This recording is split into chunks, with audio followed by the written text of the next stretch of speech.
हिंदुस्तान में रहे। माननीय मुख्य अतिथि, आदरणीय शिक्षकगण और मेरे प्यारे देशवासियों, आप सभी को स्वतंत्र दिवस की ढेर सारी शुभकामनाएं। जैसे कि हम सब जानते हैं कि आज 15 अगस्त है और हम अपने देश की 78वें स्वतंत्र दिवस मनाने के लिए एकत्रित हुए हैं। दोस्तों, 15 अगस्त 1947 को हमारा देश भारत अंग्रेजों के गुलामी से आजाद हुआ था, जिसे आजाद कराने के लिए ना जाने कितने स्वतंत्र सेनानियों ने अपना जान गंवाई थी। ये हमें याद दिलाता है महात्मा गांधी जी, भगत सिंह, सुभाष चंद्र बोस, आशफाकुल खान, लाला लाजपत राय समेत सैकड़ों महान स्वतंत्र सेनानियों का बलिदान और त्याग हमें ये याद दिलाता है। ये हमें याद दिलाता है कि हम अपनी स्वतंत्रता को निश्चित रूप से इस्तेमाल करें। आजादी के बाद भारत बहुत उन्नति की है।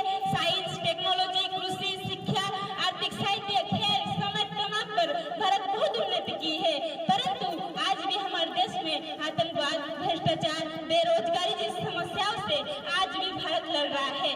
तो आज मैं देश में हमारे योगदान के बारे में कुछ बताऊंगी कि आप इस देश को महान बनाने के लिए कोई काम किया है या कर रहे हैं।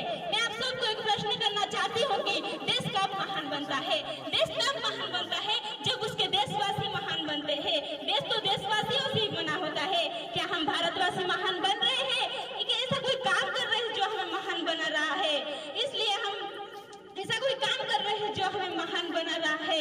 कोई हम पान खाकर दीवारों पर तो नहीं थूक रहे हैं, कोई हम घर की कुछ बाहर तो नहीं फेंक रहे हैं, कोई हम कमरे की लाइट ऑफ ऑन खुला छोड़कर बाहर सड़कों पर तो नहीं भटक रहे हैं, कोई हम पानी की बर्बादी तो नहीं कर रहे हैं, कोई हम थाली में परोसा खाना छोड़कर अन्य का अपमान तो नहीं कर रहे हैं। अफसोस, हमें से ज्यादातर लोग ऐसा कर रहे हैं और ऐसा करने का मतलब है कि हम महान नहीं बन रहे हैं। कोई भी बड़ा बदलाव खुद से शुरू होता है। महात्मा गांधी ने भी कहा है कि खुद को बदलाव बनिए जो अब दुनिया में देखना चाहते हैं। इसलिए अब गर्व से कहना चाहते हैं कि मेरा भारत महान है, तो खुद को महान बनिए और इस